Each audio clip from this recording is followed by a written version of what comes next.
बहुत पुराने समय की बात है। भारत के एक पहाड़ी गांव में एक व्यापारी रहता था। घर छोटा था, पहाड़ी ऊंची थी और जिंदगी में बस अकेलापन था, क्योंकि उसकी पत्नी कुछ ही साल पहले चल बसी थी। अब उसका मन, उसके दिन और उसकी रातें सब खाली हो चुकी थीं। हर सुबह वह पहाड़ी से नीचे शहर जाता, जरूरी सामान खरीदता, लोगों से दो बातें करता और शाम होते ही वापस लौट आता। लेकिन इस रूटीन से उसका मन घुटने लगा था। एक दिन उसने सोचा, अगर आज कहीं दूर निकल जाऊं, शायद दिल हल्का हो जाए। वह अपना घर बंद करके पहाड़ियों और जंगलों की तरफ चल पड़ा। पेड़ों की सरसराहट, ठंडी हवा, ऊंचे ऊंचे पहाड़, सब देखते देखते वह घंटों चलता रहा। धीरे धीरे उसे नींद आने लगी। थकान उसके शरीर पर भारी पड़ने लगी। उसे आराम की जगह चाहिए थी। तभी उसके सामने एक छोटी सी गुफा दिखाई दी, अंधेरी, शांत और रहस्यमयी। वह अंदर गया और बिना सोचे वहीं सो गया।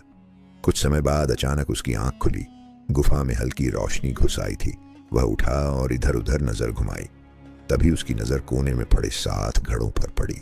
वह चौंक गया। ये यहां कौन छोड़ गया? जिज्ञासा उसके डर पर भारी हो गई। उसने कांपते हाथों से एक घड़े का ढक्कन खोला और अगले ही पल उसका दिल धड़कना भूल गया। घड़ा सोने के सिक्कों से भरा था। उसने जल्दी जल्दी 5 घड़े और खोले। हर घड़े में चमकते हुए सोने के सिक्के थे, इतने सिक्के जितना उसने जीवन में कभी नहीं देखा था। छठे घड़े में उसे सिक्कों के साथ एक पुराना फटा हुआ कागज मिला। उस पर लिखा था, इन घड़ों को पाने वाले सावधान हो जाओ। ये धन तुम्हारे लिए है, लेकिन इन पर एक शाप है। इन्हें ले जाने वाला कभी इस शाप से मुक्त नहीं हो सकेगा। व्यापारी कुछ पल सोच में पड़ गया। पर मानव के इतिहास में एक ही ताकत सबसे भारी रही है, लालच। और व्यापारी का लालच उस चेतावनी से कहीं ज्यादा बड़ा था। वह सभी घड़े उठाकर घर ले आया। रात भर वह जागता रहा, सोने के ढेर को बार बार देखता, हाथों से छूकर महसूस करता। पहली बार जीवन में उसने इतना धन देखा था। अगले दिन उसने तय किया, चलो सभी सिक्कों की गिनती कर लेता हूं। उसने एक एक करके 6 घड़ों के सिक्के गिन लिए। वे पूरी तरह भरे हुए थे, लेकिन जब 7वें घड़े की बारी आई तो वह आधा खाली निकला। उसका मन बेचैन हो गया। उसे लगा यह घड़ा भी पूरा भरना चाहिए। तभी दूर कहीं उसे याद आया कि कागज में शाप लिखा था, लेकिन वह कागज तो वह पहले ही फेंक चुका था।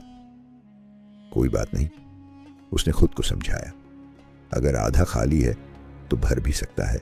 उस दिन से उसकी जिंदगी बदल गई। वह कमाता और 7वें घड़े में डाल देता। अगले दिन फिर कमाता, फिर घड़े में डाल देता, लेकिन घड़ा कभी नहीं भरा। जितना भी डालो, जितना भी कमाओ, वह हमेशा आधा खाली ही रहता। दिन बीत गए, महीने गुजर गए, साल निकल गए। व्यापारी अमीर तो बहुत बन गया था, पर 7वां घड़ा उतना ही खाली था जितना उसका मन।